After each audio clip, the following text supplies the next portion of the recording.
بسم اللہ الرحمن الرحیم۔ معزز سامعین و ناظرین، دنیا کے اندر جتنے بھی قومیں بستی ہیں، ہر قوم کا ایک دستور ہے، ایک طریقہ کار ہے کہ جب وہ قومیں آپس میں ایک دوسرے کے ساتھ ملاقات کرتی ہیں، ایک دوسرے کو ملتی ہیں، تو وہ کوئی نہ کوئی لفظ جو ہے وہ ضرور استعمال کرتے ہیں۔ فار ایگزامپل، کوئی ہیلو کہتا ہے، کوئی گڈ مارننگ کہتا ہے، کوئی گڈ ایوننگ کہتا ہے، کوئی نمستے کہتا ہے۔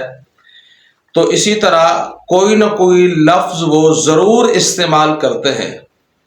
تو اللہ اور اللہ کے رسول صلی اللہ علیہ وسلم نے بھی مسلمانوں کے لیے بھی ایک لفظ جو ہے وہ منتخب کیا ہے، جو کہ تمام قوموں کے الفاظ سے بہترین بھی ہے اور تمام قوموں کے الفاظ سے ممتاز اور جدا بھی ہے، اور وہ لفظ ہے السلام علیکم ورحمۃ اللہ وبرکاتہ۔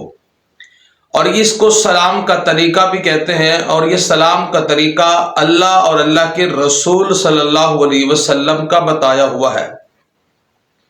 صحیح البخاری حدیث شریف کی کتاب ہے، اس میں روایت موجود ہے، آقا کریم علیہ الصلوۃ والسلام کے صحابی حضرت برہ بن عازب رضی اللہ تعالیٰ عنہ فرماتے ہیں کہ رسول اللہ صلی اللہ علیہ وسلم نے ہمیں 7 چیزوں کا حکم فرمایا تھا۔ تو سب سے پہلی چیز جو اللہ کے پیغمبر نے جس چیز کا ہمیں حکم فرمایا تھا وہ تھا مریض کی عیادت کرنا۔ جب کوئی بیمار ہو، گھر میں ہو یا ہاسپٹل میں ہو، اس کی عیادت کرنی چاہیے۔ اور دوسرے نمبر پہ فرمایا کہ جب کوئی مسلمان فوت ہو جائے تو اس کے جنازے کے اندر بھی شریک ہوں اور جنازے کے پیچھے بھی چلیں اور تدفین کے لیے قبرستان تک ضرور جائیں۔ اور تیسرے نمبر پہ اللہ کے پیغمبر نے فرمایا تھا کہ جب کسی کو چھینک آئے تو اس کا چھینکنے والے کی چھینک کا جواب یرحمک اللہ کہہ کر دینا چاہیے۔ اور چوتھے نمبر پر فرمایا کہ جو کمزور ہوں ان کی امداد کرنی چاہیے، ان کی نصرت کرنی چاہیے، کمزوروں کا سہارا بننا چاہیے۔ اور 5ویں نمبر پہ فرمایا کہ مظلوم کی مدد کرنی چاہیے۔ مظلوم کے ساتھ اگر کوئی ناانصافی ہو جائے تو آپ اس کو انصاف دلائیں اور اس کے مکمل تعاون کریں، اس کی مدد اور نصرت کریں۔ اور 6 نمبر پر اللہ کے پیغمبر صلی اللہ علیہ وسلم نے ارشاد فرمایا کہ جب کوئی تم میں سے کوئی قسم کھا لے تو اس کو اپنی قسم پوری کرنی چاہیے۔ اور 7ویں نمبر پر رسول اللہ صلی اللہ علیہ وسلم نے فرمایا کہ سلام کو عام کریں، سلام کو پھیلائیں اور سلام کا رواج عام کریں۔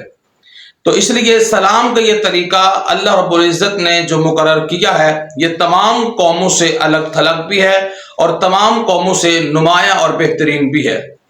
اسی طرح حضرت ابو ہریرہ رضی اللہ تعالیٰ عنہ سے روایت ہے مشکوٰۃ شریف کے اندر کہ اللہ رب العزت نے جب حضرت آدم علیہ السلام کو پیدا فرمایا تو اللہ رب العزت نے فرمایا کہ آدم وہ ایک جماعت بیٹھی ہوئی ہے، جاؤ جا کر کے اس کو سلام کرو۔ تو وہ فرشتوں کی جماعت تھی۔ حضرت آدم علیہ السلام ان فرشتوں کی جماعت کے پاس پہنچے اور ان کو کہا السلام علیکم۔ تو فرشتوں نے جواب میں کہا وعلیکم السلام ورحمۃ اللہ۔ تو حضرت ابو ہریرہ فرماتے ہیں کہ رسول اللہ صلی اللہ علیہ وسلم نے فرمایا کہ یہ رحمت اللہ کے لفظ کا جو اضافہ ہے یہ فرشتوں نے اس کا اضافہ کیا اور یہ فرشتوں کا زیادہ کردہ ہے۔ تو اس لیے افضل طریقہ یہ ہے کہ جب کسی مسلمان سے کسی کے ساتھ ملاقات ہو اور گفتگو ہو تو اس کو سلام کرنا چاہیے اور سلام مکمل کرنا چاہیے، پورا سلام کرنا چاہیے۔ السلام علیکم ورحمۃ اللہ وبرکاتہ کہنا چاہیے۔ باقی اگر السلام علیکم کہنے سے بھی سلام ادا تو ہو جائے گا، لیکن افضل طریقہ نہیں ہے۔ آقا کریم علیہ الصلوۃ والسلام کے صحابی حضرت عمران بن حسین رضی اللہ تعالیٰ عنہ فرماتے ہیں کہ آقا کریم علیہ الصلوۃ والسلام ایک مجلس میں تشریف فرما تھے۔ ایک شخص آیا اور اس نے رسول اللہ صلی اللہ علیہ وسلم کو سلام کیا السلام علیکم۔ آقا کریم نے اس کے سلام کا جواب دیا، وہ شخص بیٹھ گیا تو حضور نے فرمایا کہ اس شخص کے لیے 10 نیکیاں لکھی گئی ہیں۔ دوسرا شخص آیا اور اس نے بھی السلام علیکم ورحمۃ اللہ کہا، وہ بیٹھ گیا، رسول صلی اللہ علیہ وسلم نے فرمایا کہ اس کے لیے 20 نیکیاں لکھی گئی ہیں۔ اور تیسرا شخص آیا، اس نے کہا السلام علیکم ورحمۃ اللہ وبرکاتہ، حضور نے اس کے سلام کا جواب دیا، وہ بیٹھ گیا تو رسول اللہ صلی اللہ علیہ وسلم نے فرمایا کہ اس شخص کے لیے 30 نیکیاں لکھی گئی ہیں۔ تو اب اس سے پتہ یہ چلتا ہے کہ مکمل سلام کے جو 3 لفظ ہیں، السلام علیکم ورحمۃ اللہ وبرکاتہ، یہ 3 لفظ بولنے سے، ادا کرنے سے اللہ رب العزت ایک مسلمان کو 30 نیکیاں عطا فرما دیتے ہیں۔